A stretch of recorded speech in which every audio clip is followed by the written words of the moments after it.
Pumalag ang China mga kapatid sa Pilipinas, no? Paratang daw sa kanila, hindi daw totoo, no? Kung ano man yung pinaparatang daw sa kanila ng Pilipinas ay puro paratang lang daw yun at hindi daw totoo. Etong videong panonoorin natin mga kapatid ay mula kay BTV Pinas. Hinihikayat kita, huwag mong kalimutan mag-subscribe. Click mo na rin ang notification bell mga tol para ma-notify ka whenever na may mga bago siyang video, particular dito sa West Philippine Sea mga kapatid. At kung bago ka pa lamang dito sa ating channel at gusto mo rin yung mga ganitong klaseng reaction video mga kapatid, alam mo na, huwag mo rin kalimutan mag-subscribe. Alright, so wag na natin patagalin to. Total, wala na rin naman tayong inihintay na. Panoorin na natin to. Pumalag eh. Hindi daw totoo. Puro political drama lang daw, no? Eksklusibong balita, Philippine Navy at Canadian Navy nagsagawa ng bilateral na paglalayag sa West Philippine Sea gamit ang mga frigate nito. Mga barko ng China sa West Philippine Sea walang nagawa. At opisyal ng China, tinawag na isang political drama lamang ang gagawin ng Pilipinas sa pagsira ng China sa mga corals sa West Philippine Sea. Ito yung bagay na hindi nila maamin mga tol, at bagay na itinatanggi nila. Actually, Pilipinas pa nga ang may kasalanan daw kung bakit nasira itong mga ano na to Itong mga corals na to. No, Pilipinas pa daw ang may kasalanan. So yung ating reaction nung natuklasan natin itong pagkasira ng bahura dito sa Rosal Reef, political drama lang daw, no? At yung paglalagay nila ng floating barrier, 'di ba, ipinag-utos yun ni PBBM na tanggalin, 'di ba? Wag daw tayo mag-provoke at nagsisimula tayo ng gulo mga tol. No, yun yung kanilang mga pahayag sa atin. Incheck naghahanap na naman ng kakampi. At yan ang balitang hatid ko sa inyo ngayong araw. Kahit kung bago ka pa lang dito, ay baka pwede mo naman i-click ang subscribe at like button para lagi kang updated sa susunod ko pang video. Kahit nga si Senator Robin naguguluhan na Teka, sino ba nagsisimula ng gulo? Sila ba o tayo? Sabing ganun no? Napakalinaw naman ng sagot doon at di na dapat itinatanong yon mga tol. Kaya ano pang hinihintay natin? Tara, simulan na natin. Nagsagawa ng bilateral sale o sabayang paglalayag ang Pilipinas at ang bansang Canada sa bahagi ng West Philippine Sea nito lamang nakaraang araw. Ayon sa inilabas na report ng Armed Forces of the Philippines ay nakumpleto ng BRP Antonio Lona ang paglalayag kasama ang Canadian Navy. Gamit nito ang Canadian Halifax Class Frigate o mas kilalang HMCS Ottawa.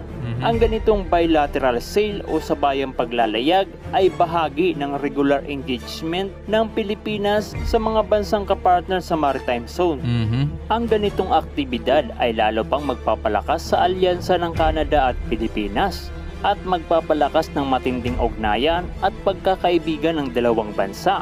Sa pamamagitan nito ay magkakaroon ang Pilipinas ng isang matibay na depensa na naglalayong protektahan ng bansa sa mga banta mula sa bansang China. Ayon sa ilan nating kababayan, ang ganitong uri ng sabayang paglalayag kasama ang malalakas na bansa ay higit na makapagbibigay ng mataas na tensyon sa West Philippine Sea at posibleng mag-udyok sa bansang China upang atakihin ang Pilipinas. Subalit ang majority Pilipino ay suportado ang ganitong uri ng sabayang paglalayag. Yung mga nag-iisip no, yung mga paglalayag na ganyan, magbibigay tensyon lang yan, baka atakihin tayo ng China. So anong gagawin natin? Pati yung mga ganitong sabayang paglalayag, i-surrender na rin natin sa kanila? Diba? Ano ba namang klaseng pag-iisip yung meron na yun? 'Di ba? Ang iniisip na lang lagi yung galit nila, 'di ba? Paano na yung karapatan natin diyan? 'Di ba? Paano na yung mga ganyang activity? So wag na lang lahat, no? O baka naman pati pagbili ng mga assets, wag na kayong bibili ng assets, baka magalit ang China. Iniisip kaya kayo bumibili ng mga barkong pandigma kasi lalabanan nyo sila. So wag na rin tayong bumili noon, mga tol, no? Susundan natin yung mga iniisip ng mga taong ganon. Dahil kahit noong walang kasama ang Pilipinas sa pagpapatrolya sa West Philippine Sea ay nag-uudyok na ang China ng isang hindi magandang gawain upang pilitin ang Pilipinas na tanggapin ang soberanya ng China sa exclusive economic zone ng Pilipinas. Kaya't ang pagkakaroon ng joint maritime kasama ang malalakas na bansa ay malaking tulong para sa Pilipinas, lalo na ngayon ay mas tumitindi ang puwersa ng China sa mga inaangkin nilang teritoryo. Eto mga tol, panahon ni PBBM ngayon ay lumalaban ang administrasyon. Hindi naman actually agresibo din, no, sa paglaban, pero inilalaban na atin ang West Philippine Sea, etong nasasakupan natin 200 nautical miles na exclusive economic zone.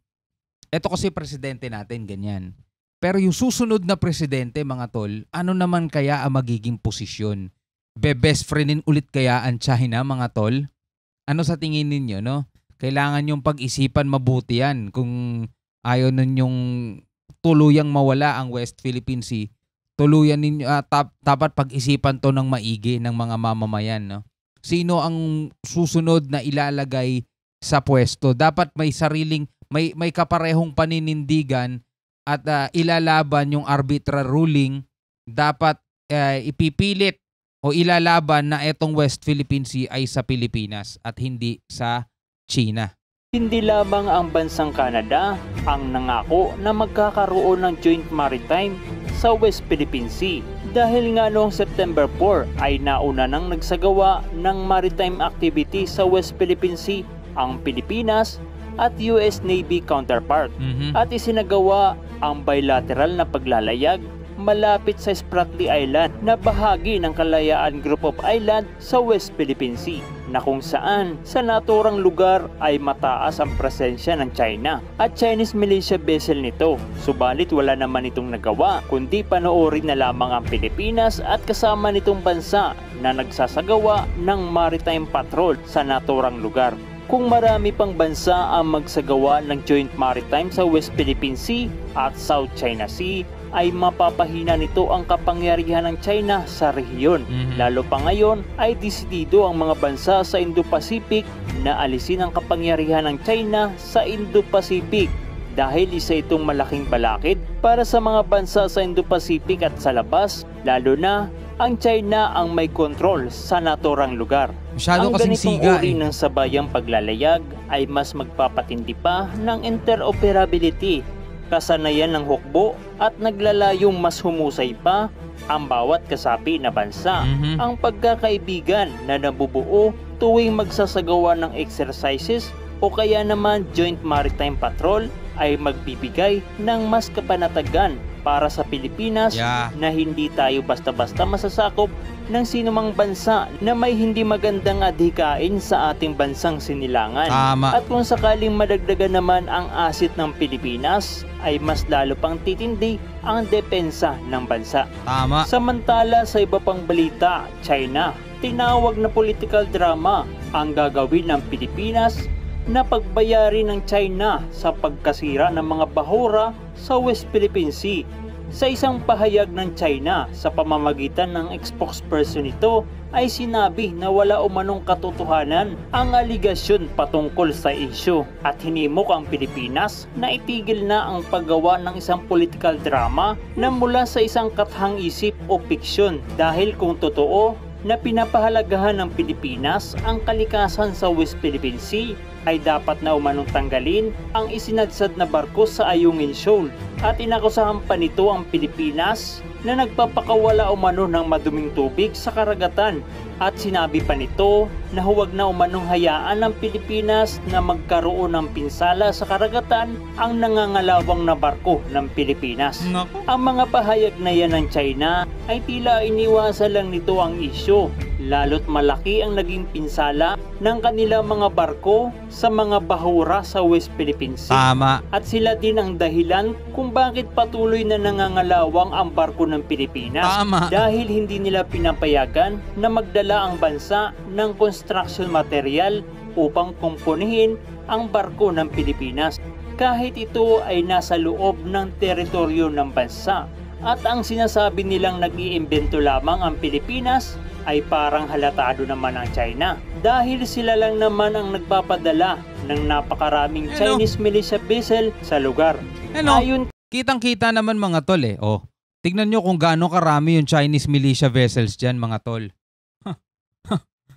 May papasok pa bang ibang bansa dyan kung ganyan? Biruin mo, hindi nila bakuran yan. Hindi nila sakop yan. Inaangkin lang nila at kine-claim lang nila mga tol. 'Di ba? Dito mismo sa loob ng exclusive economic zone ng Pilipinas, napakarami nilang barko. Mga illegal lahat yang mga yan. Hindi nga yan tinatanggap sa international na batas eh. 'Di ba? Yung BRP Sierra Madre na dapat inire-repair yan ng ating bansa dahil sa atin din naman yung lugar na yun, hinaharang nila. Pero ang titig, ito yung meron sila eh, yung katigasan ng mukha eh, 'di ba? Papadala ng napakaraming Chinese militia vessel sa lugar. Ayon kay Senator Francis Tolentino, ay handa umano siyang sumuporta kung sakaling may formal na magreklamo kaugnay ng pagkasira ng mga coral reefs.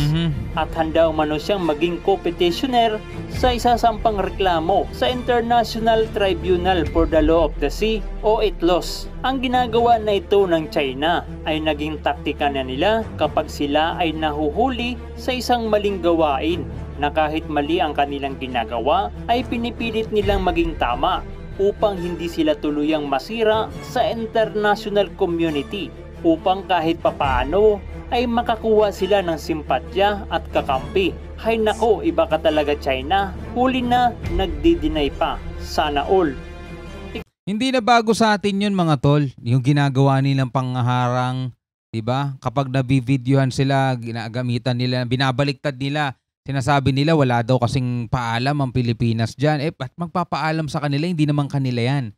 'Di ba? So sinasabi nila naaangkop daw yung kanilang ginagawa, 'di ba? Pinoprotektahan lang daw nila yung soberanya nila. So hindi na bago sa atin yun mga tol, yung pagdadahilan nila ng ganyan. Ikaw kabayan, ano ang reaksyon mo sa balitang ito? Yan, bilang isang Pilipino, ano masasabi mo mga tol dito sa mga sinasabi ng China? At pinagbabayad sila o magsasampa ng danyos tong ang ating bansa mga tol, at kailangan nila magbayad ng bilyon, no? Bilyong halaga dahil dito sa mga nasirang corals. At yun yung inaalmahan nila mga tol. Diba napanood natin si Senator Risa Hontiveros, gusto niyang pagbayarin ang China dahil sa pagkasira nitong mga bahura o nitong mga corals. Dahil sila lang naman yung mga nagsuswarm dyan, wala namang ibang bansang pumupunta dyan kundi sila lang. Wala nga makalapit dyan ang mga mangingisdang Pilipino dahil pinapaalis nila Kaya paano sasabihin nung isang maka-China rin na nandirito sa Pilipinas, yung Herman ba yun? Paano niya sasabihin na kaya daw nasira yung mga corals na yun dahil sa mga dynamite sa cyanide fishing? Diba? Paano magagawa ng mga Pilipino yun? Magda-dynamite, di sana pinaghuhuli nila yan. Diba? Bantay na bantay nga sila dyan Diba? Bakit walang report nila? Wala Talagang silang binabaliktad nila lahat ng kwento No? So anong masasabi nyo rito mga tol? Comment kayo sa baba. Pag-usapan natin yan sa comment section. Hanggang sa muli, ako nga pala si Shobal T. Peace out.